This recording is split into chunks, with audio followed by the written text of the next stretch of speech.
começar essa palavra que eu tenho para compartilhar com vocês, abra sua Bíblia aí no livro de Ezequiel, capítulo de número 11.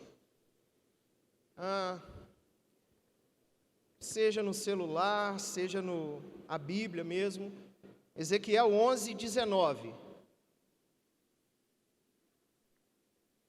Quem for encontrando vai dizendo assim, glória a Deus, aleluia, eu amo a palavra do Senhor. Quem não encontrou ainda, diga, espera aí. Ezequiel 11, 19, diz assim: e lhes darei um só coração, e um espírito novo porei dentro deles, e tirarei da sua carne o coração de pedra. Diga, coração de pedra.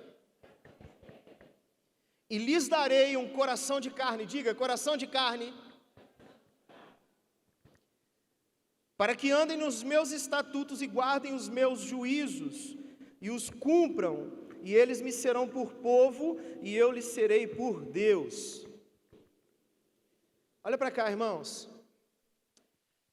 Para que essa mensagem fique assim um pouco mais visível, né? No seu coração, eu queria pedir, Thales, traz aí para mim, filho.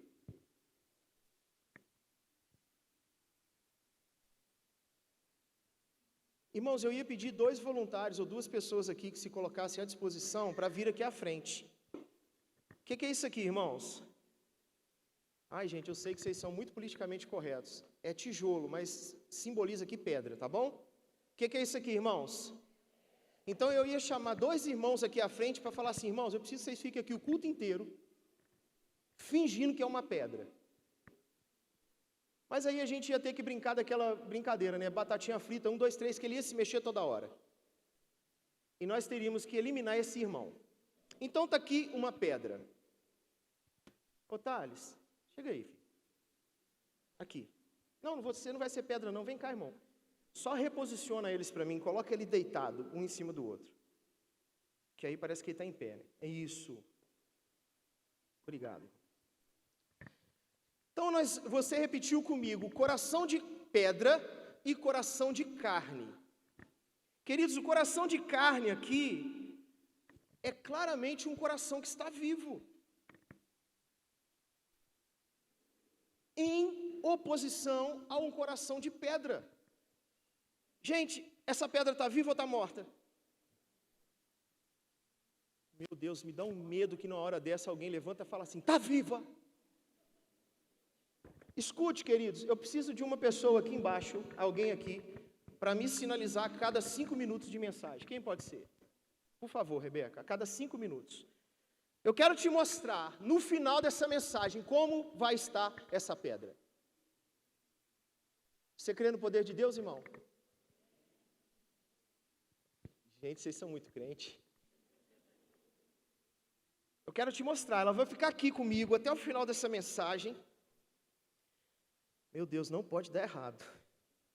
Você pegou os tijolos certo, Thales?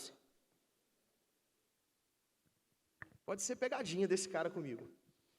Queridos, um coração de pedra, como você está vendo aqui, simbolizado aqui nesses 2 tijolos, é um coração insensível, cara.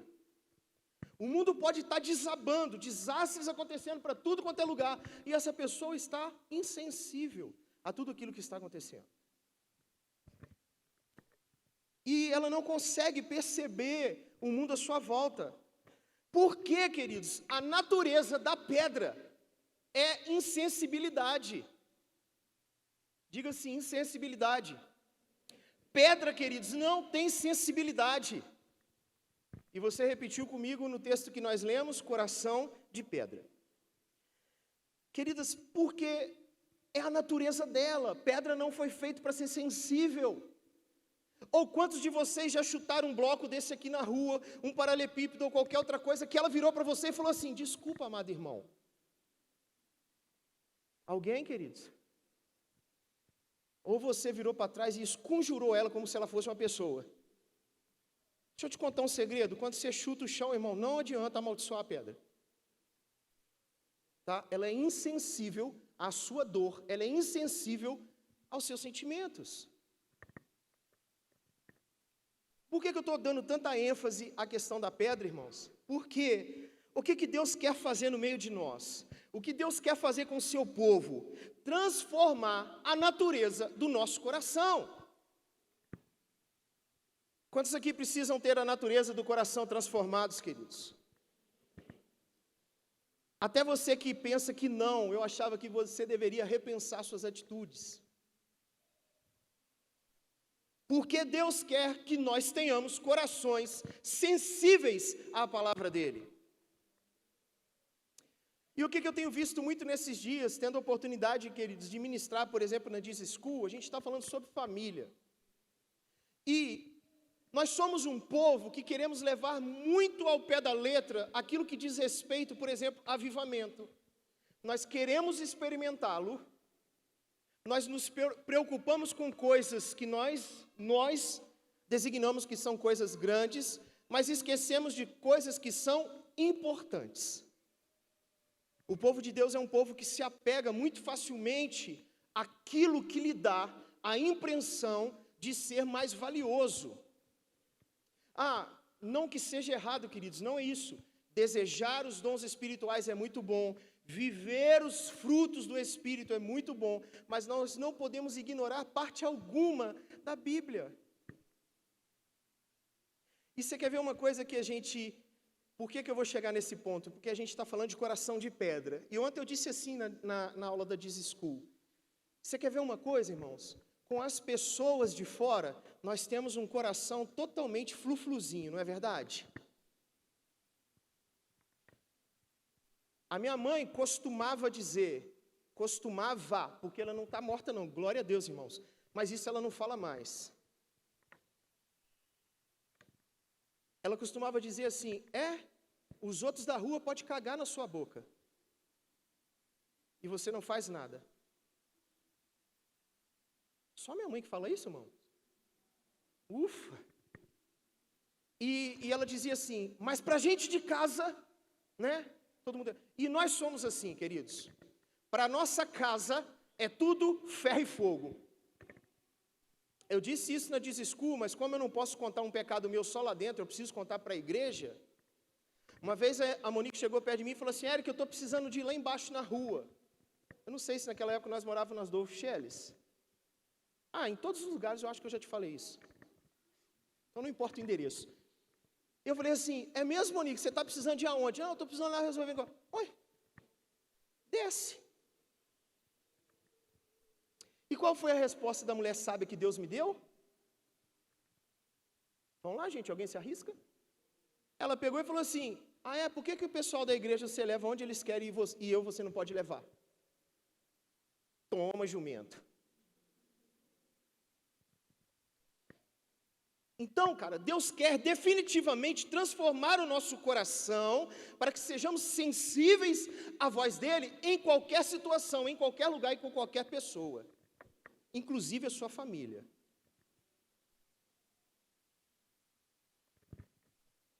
Pedras, queridos, não morrem, porque simplesmente elas não podem viver. Eu posso virar para essa pedra aqui agora e falar com ela assim, eu sei que você é crente.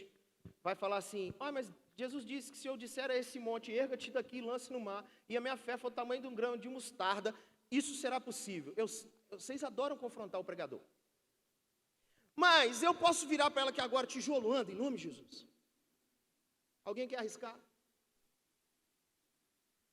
Porque está morto, gente, pedra não está vivo. Na verdade, pedras precisam primeiramente de uma transformação na sua natureza. E eu quero que você faça agora, mentalmente, esse exercício de assimilar uma pedra, quando a Bíblia está dizendo coração de pedra. Imagina uma pessoa que tem um coração igual a isso aqui, irmãos. Rebeca, você esqueceu de mim? Então grita. Isso faz parte, cara. Vou magoar.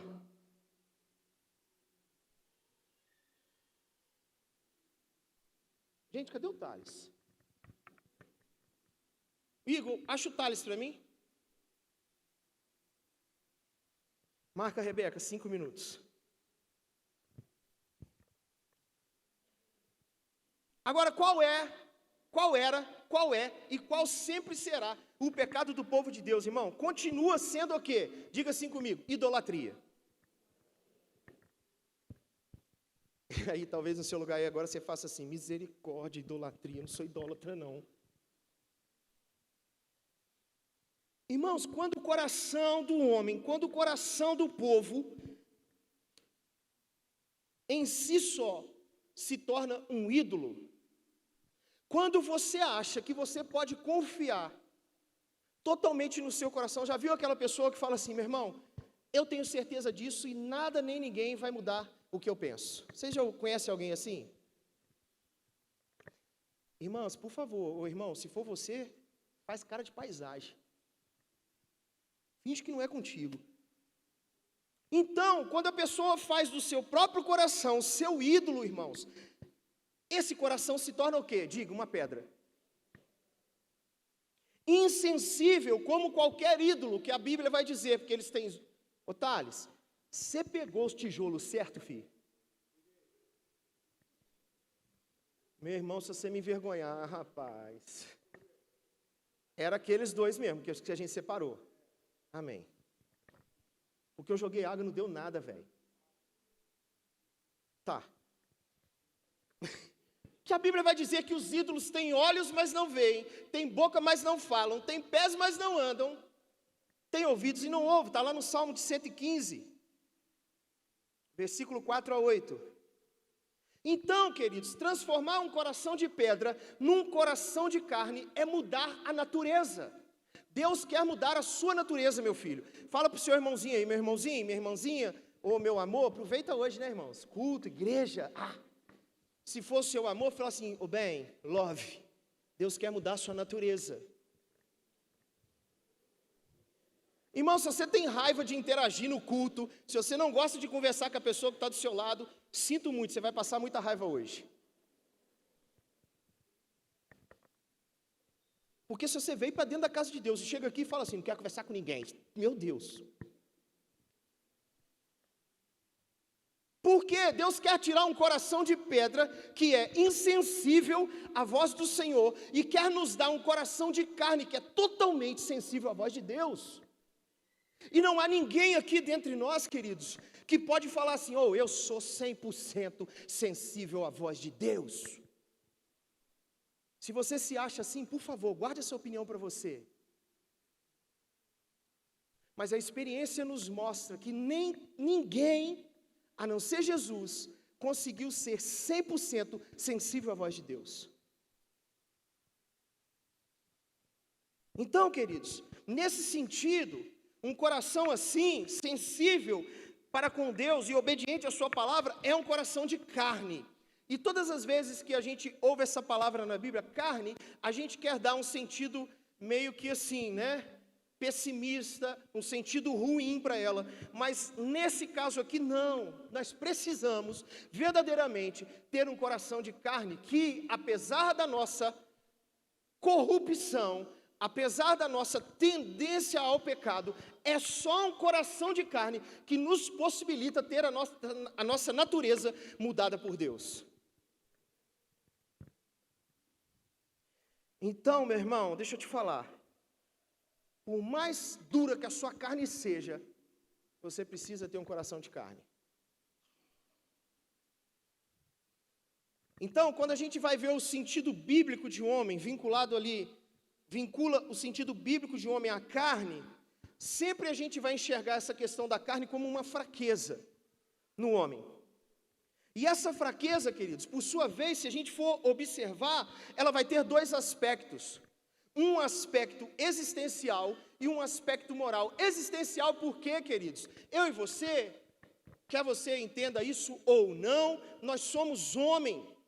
Há uma forma física, e deixa eu te falar, a menos que Jesus volte antes disso, eu e você vamos morrer, filho. Nós vamos morrer. Então, como somos seres mortais, nessa terra, nesse mundo, nós precisamos de nos preocupar com a nossa vida, seja ela física, seja ela com a nossa existência, o tempo que nós estamos aqui. Nós precisamos nos preocupar com isso. Isso tem a ver com a fragilidade da nossa vida. Opa!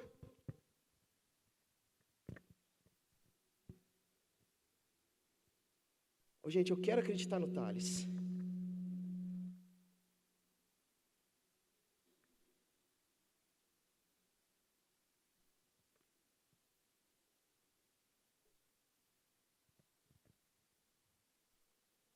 É porque eu estou ficando meio incrédulo aqui em cima, irmãos. Já é a segunda vez que eu aguei. Então, por outro lado, existe o aspecto moral do que é? A fraqueza humana se expressa exatamente na incapacidade que eu e você temos de ser pessoas boas. Gente, eu preciso te trazer uma realidade aqui nessa manhã. Eu e você temos a incapacidade de sermos pessoas boas. Por causa da natureza adâmica que nos segue. Então, como eu posso olhar para isso de uma maneira otimista? Eu posso olhar, se eu encarar essa situação, é como aquela que eu e você tomamos a consciência da nossa fraqueza. Diga, consciência da minha fraqueza. E nessa consciência, eu e você vamos descobrir a nossa vocação. Qual é a nossa vocação, queridos? Sermos totalmente dependentes de Deus. No seu trabalho, você precisa ser dependente de Deus. Diga amém. Por isso que você não tolera seu patrão. Na igreja, você precisa ser totalmente dependente de Deus. Diga amém também. Na sua família, você precisa ser muito dependente de Deus. Acho que vocês entenderam. Então, por quê? Mesmo a gente sabendo, meu Deus, os caras estão querendo agir na força do braço mesmo, porque estão, para fé está pouco. Por isso que eu acho que eu tinha que ter chamado algum irmão para ser pedra. Só para vocês terem o prazer de ver eu dando um banho em alguém. Tem alguém, gente, que quer substituir aqui as duas pedras? Não, gente, não vou fazer isso com ele hoje, não. Hoje o Rian está tirando foto, se não pode, que a cobaia geralmente é o Rian, e eu não vou fazer isso com o Thales, mano, não vou. Agora, você que indicou o Thales, quer vir no lugar dele? Não? Engraçado, né? Pimenta nos olhos do Thales é refresco, né, irmãos?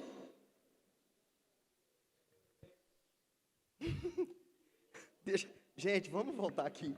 Deixa a água aqui. Rebeca.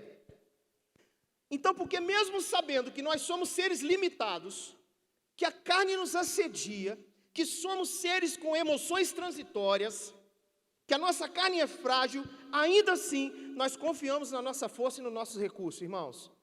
Vocês acabaram de assumir aqui, podem não ter percebido, mas vocês assumiram que nós somos totalmente dependentes de Deus, porque nós reconhecemos a nossa fraqueza, e por que ainda mesmo assim, a gente quer confiar na força do nosso braço e dos nossos recursos? Quer um tempinho para você pensar? Tem um versículo na Bíblia, Jeremias 17:5, ele diz assim, assim diz o Senhor, presta atenção, muita atenção aqui agora, assim diz o Senhor, maldito o homem, vocês conhecem esse versículo, né? Maldito o homem que confia no homem que faz da carne mortal, só que a gente não pega a parte B do versículo, que faz da carne mortal o seu braço e aparta o seu coração do Senhor. Gente, e eu vi um pastor dizendo sobre isso e eu concordo com ele. Você não é obrigado a concordar. Mas esse versículo não oferece base bíblica para quem foi traído por outro homem. Agora um monte de mente aqui vai bugar. Porque a vida inteira você falou assim, tá vendo? Fui confiar no fulano, o que o safado fez comigo? Mas a Bíblia é clara. Maldito o homem que confia no homem. Quem já usou esse versículo dessa forma, irmãos? Vamos lá, para não te inibir, várias vezes. Rapaz, tem muito crente nessa casa. Só meia dúzia de pessoas já disseram isso. Então, maldito o homem que confia no homem. Glória a Deus, queridos. Ou seja, irmãos, ser traído por alguém não deveria usar esse versículo para dizer isso. Eu confiei em fulano, mas fulano me traiu. Maldito o homem que confia no homem. Mas nós ignoramos a parte B do versículo. Não, irmãos, essa passagem não está atrelada, ela não está tratando de traição. Nem a palavra traição aparece aí. Ela está tratando de confiança. Diga, confiança. O texto não se refere ao homem que, em vez de confiar em Deus, ele se refere ao homem que, ao invés de confiar em Deus, ele confia em si próprio. Para de jogar a culpa para o outro, queridos. Que o versículo está falando que maldito o Eric que confia no Eric. Para de interpretar maldito o Eric que confiou no Thales com esse tijolo. Ai, tá cansando, hein? Ô, gente, vocês arrumaram o problema. Vai vazar aqui no altar, hein?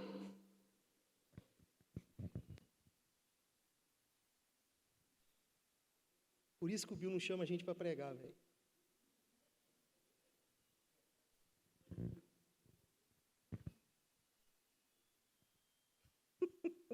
Tem balde maior que esse? Não. Então, irmãos, o homem que não é consciente da sua fraqueza, por isso que eu venho aqui preparando vocês, desde o início, para que nós sejamos conscientes da sua fraqueza. Porque quando o homem não é consciente da sua fraqueza, ele confia cegamente na força que ele possui, nos seus recursos, nas suas qualidades, na sua eloquência, na sua posição na sociedade. E não pode ser assim, irmãos. Aurélio Agostinho, para alguns, Agostinho, bispo de Hipona, inclusive estava conversando com uma irmã antes do culto, eu falei assim, cara, eu sou doido no livro desse cara, Confissões. Ela falou assim, estou lendo. Meu espírito dentro de mim começou a gritar, a pular, e quase que eu falei assim, dá para mim, irmã. Mas não posso fazer isso, irmão. Ele escreveu algo interessante, eu queria que você prestasse muita atenção. Ele disse assim, que eu esteja vigilante no amor da tua misericórdia e na doçura da tua graça, com a qual é poderoso todo fraco, que por ela se torna consciente da sua fraqueza. Ei, queridos, deixa eu te falar uma coisa, pastor Luciano Subirá diz no seu livro Graça Transformadora, que a graça não nos foi dada como permissão para pecar. Não é isso. A graça nos torna capaz de resistirmos ao diabo e às suas estratégias para pecarmos contra Deus. E hoje a gente vê um povo, uma galera que usa da graça para pecar, como que se fosse uma permissividade do nosso Deus. Não é isso.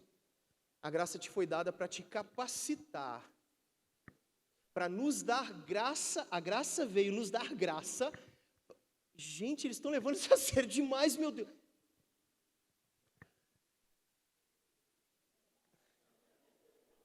Vocês ouviram uma risada tipo daquele cachorrinho rabugento?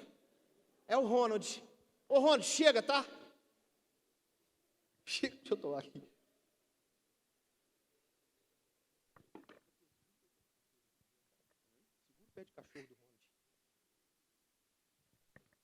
Agostinho, então, queridos, o que ele está afirmando? Que a graça torna o homem consciente da sua fraqueza. A graça de Deus possibilita-nos a ver a nossa fraqueza, possibilita-nos a externar a nossa vulnerabilidade, irmãos. Para que você vai querer ser o homem de ferro? Para que a senhorita vai querer ser a Mulher Maravilha?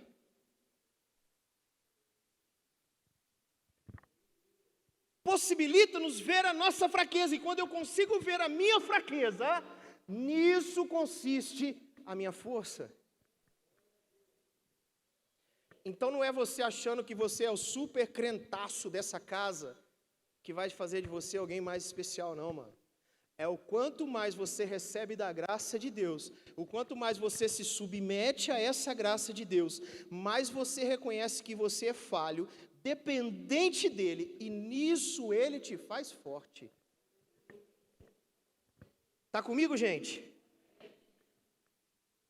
A força dos que têm a consciência da sua fraqueza está na confiança em Deus, irmãos.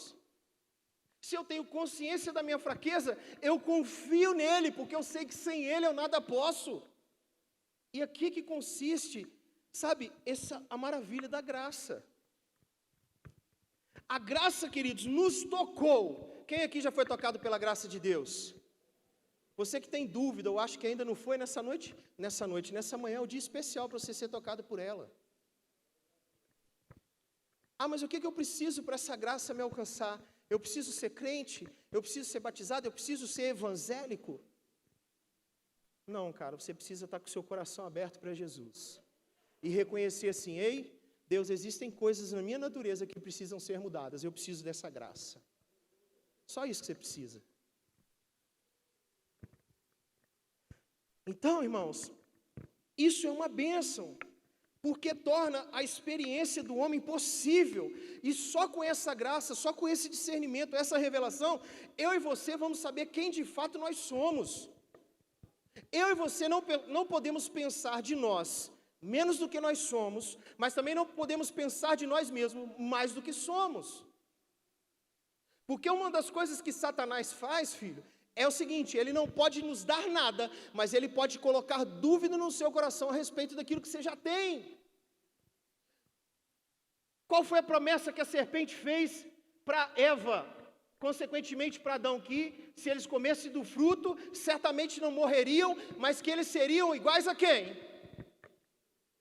Gente, não é igual a serpente, seriam iguais a Deus, mas deixa eu te falar uma coisa, eles já eram iguais a Deus. A serpente queria colocar dúvida no coração dele com relação a quem eles já eram. E quando essa graça de Deus nos alcança, eu não tenho dúvida de quem eu sou, irmão. Ô, gente, está virando baderna isso aqui.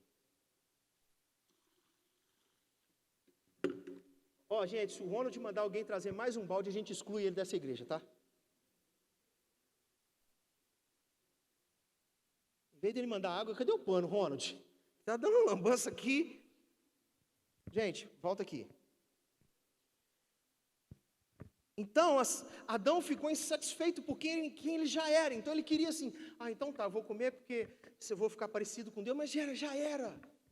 Ele já era, irmãos. E essa é a maior bênção, sabe, do conceito bíblico de carne, que é para nos ensinar. Então, para de olhar carne como um nome pejorativo, um nome ruim, mas nós temos muito que aprender no que diz respeito à carne. Nós somos, queridos, meramente seres humanos. Diga assim, eu sou um ser humano. Fala para o seu irmão assim, meu irmão, você é um ser humano.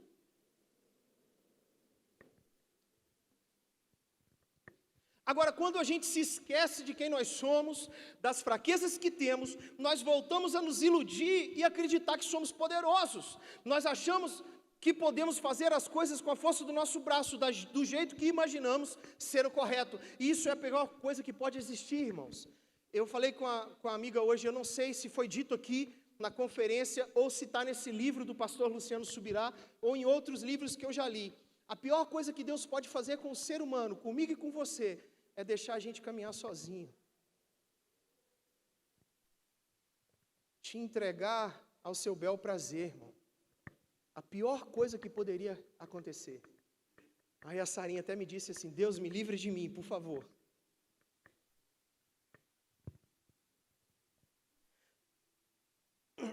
E quando a gente acha que é poderoso, é exatamente nesse momento que a graça encontra meio para nos lembrar da nossa fraqueza. Ou seja, ela sempre vai encontrar uma maneira de ferir a nossa carne, ferir o nosso ego, para que nos mostre quem nós somos realmente. Que nós nunca deixamos de ser dependentes de Deus. Aí agora talvez você entenda, 2 Coríntios 12, se quiser abrir, 2 Coríntios 12, do 7 ao 10, diz assim, eu vou ler para você. E para que não me exaltasse pela excelência das revelações, foi-me dado um espinho na carne, a saber, um mensageiro de Satanás, para me esbofetear, a fim de não me exaltar, acerca do qual 3 vezes orei ao Senhor, para que se desviasse de mim, e disse-me, não é Satanás dizendo para Paulo, é o próprio Deus, porque ele clamou a Deus 3 vezes para que tirasse esse espinho da carne dele, e Deus diz a ele assim, a minha graça te basta.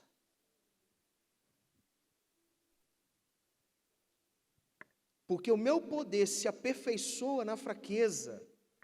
De boa vontade, pois, me gloriarei nas minhas fraquezas, Paulo dizendo, para que em mim habite o poder de Cristo. Por isso, sinto prazer nas fraquezas. Ei, você quer ser como Paulo? Tenha a ousadia de dizer as coisas que esse cara dizia.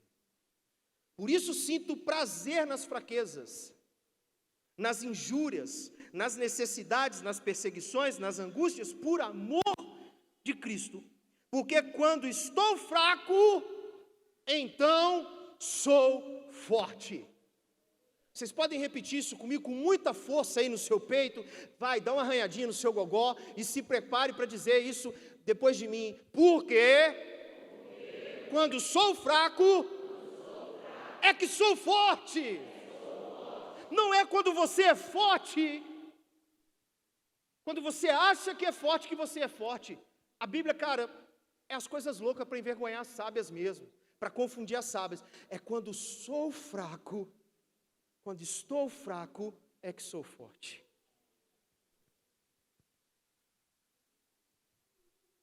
Cara, e os teólogos nunca chegaram numa conclusão de o que de fato seria esse espinho na carne. E não nos interessa nessa manhã ficarmos discutindo teologicamente aqui o que seria ou não isso. Mas se tratava de uma lembrança para Paulo, para que ele nunca se esquecesse da sua estrutura mortal, frágil, que ele era totalmente dependente de Deus, irmãos. Então, essa lembrança a lembrança aqui para Paulo, ela vem na forma de um espinho, que incomoda a carne, porque expõe a fraqueza de Paulo. Vocês entendem, irmãos? Paulo precisava daquele espinho para toda hora ser lembrado das suas fraquezas e vulnerabilidades.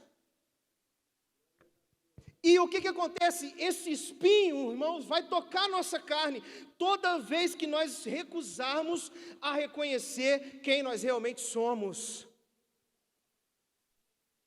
Ai, Jesus, espera aí.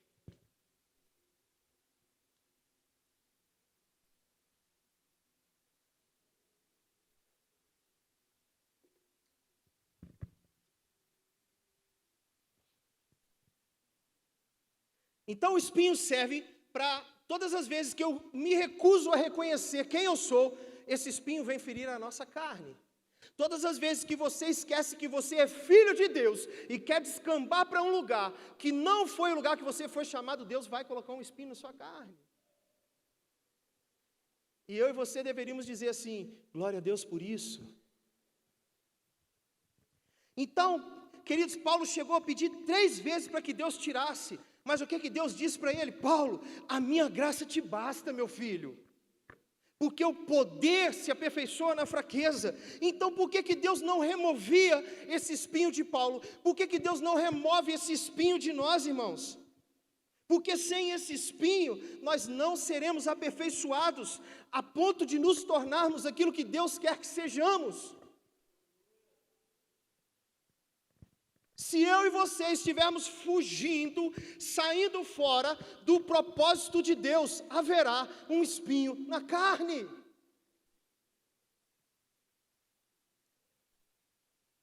Quem está comigo, irmãos? Então, queridos, pode ser que aquele irmãozinho que você fala que é uma pedra no seu sapato, é o espinho na sua carne que Deus colocou. Quer dizer misericórdia, irmãos? Sabe aquele parente que você fala assim, meu Deus, não tolero, que praga, leva ele, Jesus. E Deus está falando assim, é o espinho na sua carne.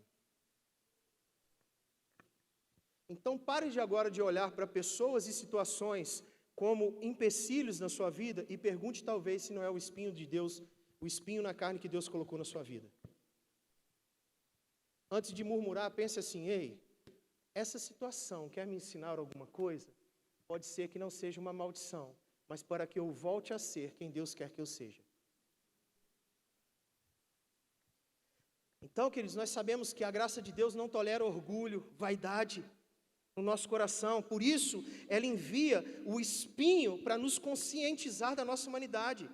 O espinho na carne, então, é o meio pelo qual a graça coloca de joelhos quando nós queremos ficar de pé diante de Deus e falar: Deus, ajoelha. O espinho da carne nos coloca no nosso lugar, cara. J. Packer, que é um escritor, eu li um outro livro dele, muito interessante, mas o livro dele, esse aqui chama-se Na Dinâmica do Espírito. Ele diz assim: Deus ressalta a fraqueza daqueles que Ele salva e usa. Deus ressalta a fraqueza daqueles que Ele salva e usa. Pode olhar para todos os personagens bíblicos, cara, Deus nunca fez questão de esconder nada da vida daqueles caras a quem Ele salvou e depois usou. Então você que fica pensando assim: mas eu não posso expor minha vulnerabilidade, porque senão eu nunca vou ter ministério. Aprenda também com Paulo, queridos, que depois de tudo que esse homem fez, ele fala assim: ei, tenho isso tudo como esterco. Tenho todas essas coisas como perdas, porque ele queria herdar a glória de Deus, não a glória de homens, cara.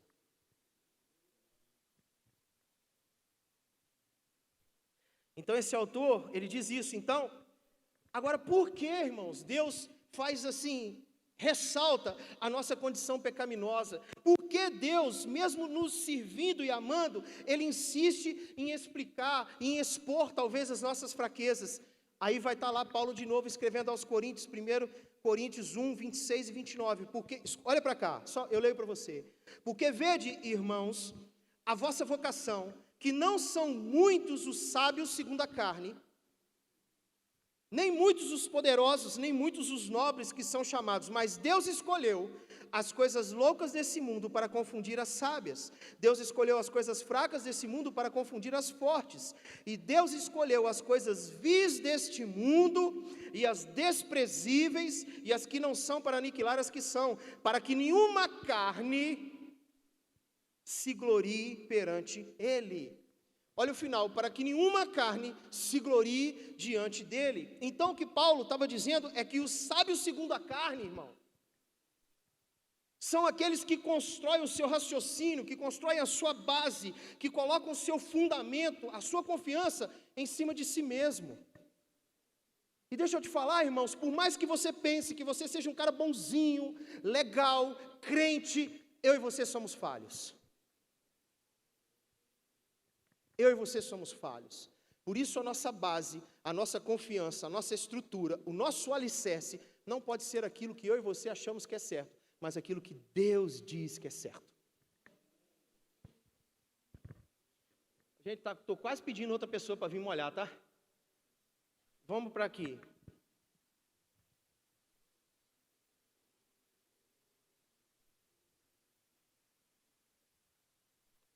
Mais uma para o santo.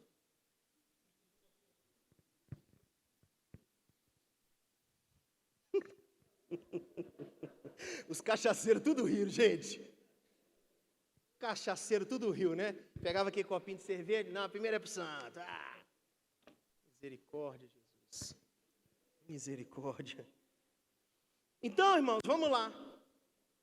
Deus não permitirá que esses que se julgam sábios e que firmam-se em cima de si mesmos se gloriem diante dele. Porque ninguém vai se gloriar diante de Deus, irmãos. Ele não vai dividir a glória dele. Então não tem para nós, nenhum de nós pode se exaltar, nenhum de nós pode querer se gloriar diante dele. Aqueles que confiam no seu próprio poder e não em Deus estão distantes dele, querido. Então melhor é falar assim: ei Deus, eu subjugo a minha vontade, eu me desfaço de tudo que eu tenho como minhas certezas, minhas razões, os meus princípios, para me submeter à sua vontade, à sua palavra, aos seus princípios. Isso só te aproxima de Deus, irmãos. Isso só te aproxima de Deus. Porque Deus está mais próximo de quem confia nele, não de quem confia em si mesmo. Como eu te disse, a pior coisa é Deus nos entregar os nossos próprios prazeres. Dizer assim, ei, quer caminhar sozinho, filho? Então vai. É a pior coisa que poderia acontecer na nossa vida. Então esse espinho que nós vimos aqui, querido, ele não te afasta de Deus. Pelo contrário, ele nos aproxima de Deus. Apocalipse, em Apocalipse, no capítulo de número 4, vai dizer assim, os 24 anciãos prostravam-se diante do que estava sentado no trono e adoravam ao que vive para todo sempre e lançavam as suas coroas diante do trono. Ei, até os 24 anciãos, meu irmão, se prostravam diante de Deus e não se exaltavam diante dele, porque eles jogavam suas coroas. Eu e você estamos precisando jogar nossas coroas aos pés de Deus. Então, queridos, Deus não vai permitir que orgulhosos se gloriem diante dele. Permaneçam diante dele desse jeito, porque diz a palavra do Senhor que Deus resiste aos soberbos, mas dá graça aos humildes. Provérbios 3:34 diz assim, certamente ele escarnecerá dos escarnecedores, mas dará graça aos mansos. Tiago 4:6, antes ele dá maior graça, portanto diz, Deus resiste aos soberbos, mas dá graça aos humildes. 1 Pedro 5:5, semelhantemente, vós jovens, cadê os jovens aqui desse lugar? Irmãos, quem aqui tem mais de 80 anos? Ninguém? Você não foi registrado depois não, irmão? Depois de uns 20 anos? Então, quando alguém te perguntar assim, quantos jovens tem aqui nesse lugar? Se você tiver menos de 80, levante sua mão, irmão. Deixa de ser velho. Que miséria.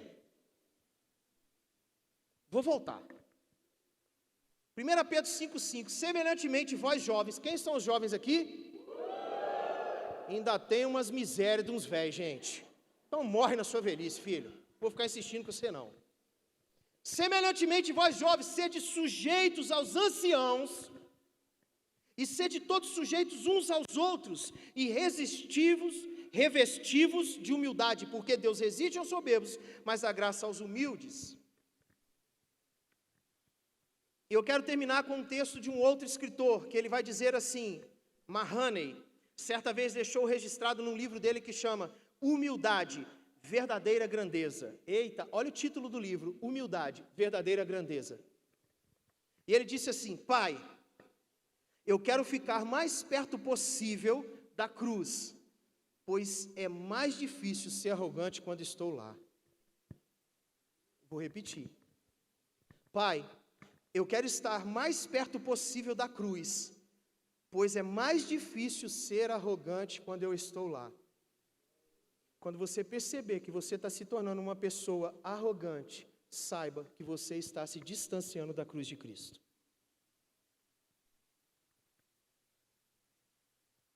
5 minutes?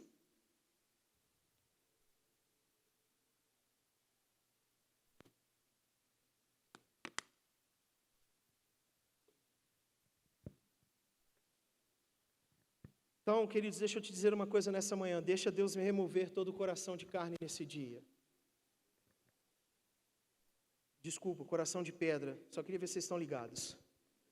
Deixa Deus remover todo o coração de pedra nesse dia e te dar um coração de carne, que seja sensível à voz do Senhor, que não tenha medo de expor as fraquezas, de ser vulnerável, pois é na fraqueza que o poder de Deus se aperfeiçoa. Eu queria pedir que vocês fechassem os seus olhos por um minuto.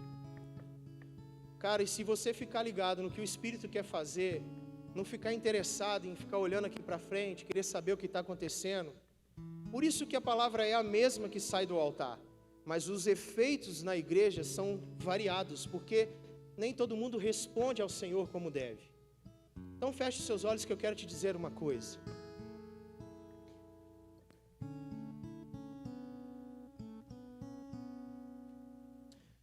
Eu sei que tem pessoas aqui nessa manhã, irmãos, que já passaram por muitas coisas na vida.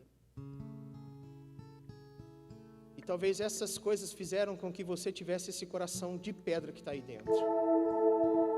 Sabe, um coração que tem dificuldade em perdoar. Um coração que não sabe se submeter. Um coração que custa acreditar que tudo isso que é pregado, tudo isso que é falado sobre esse Deus, é verdade. Eu te disse no início dessa mensagem que Deus quer mudar nossa natureza. Ele quer tirar todo o coração de pedra e nos dar um coração de carne. Ainda de olhos fechados, eu quero que vocês imaginem essas duas pedras que eu coloquei aqui em cima do altar. Irmãos, durante todo o culto, de 5 em 5 minutos, eu joguei sobre ela água. Eu estava aguando a pedra. Água na Bíblia tem a ver com o Espírito Santo de Deus. Então você imagina o Espírito Santo de Deus aqui a todo instante sendo derramado sobre um coração de pedra.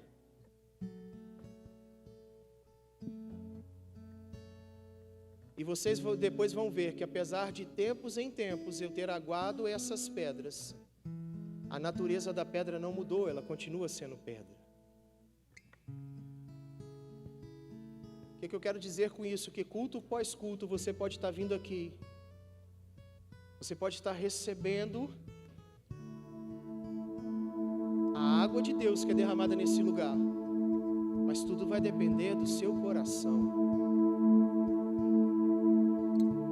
Se o seu coração não for um coração de carne, se a sua natureza não for mudada, como não aconteceu aqui com essa pedra, ela continua sendo pedra, irmãos. E Deus não quer que você continue com esse coração seu de pedra.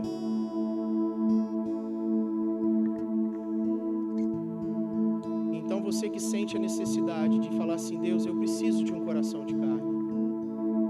Enquanto a igreja está de olhos fechados e você não é uma pessoa curiosa, você vai ficar de olhos fechados, sai desse lugar, vem aqui na frente.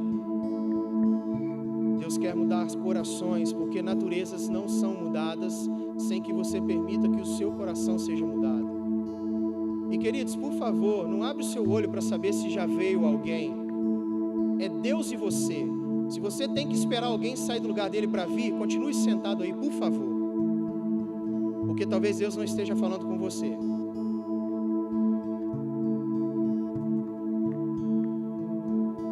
Agora que você que...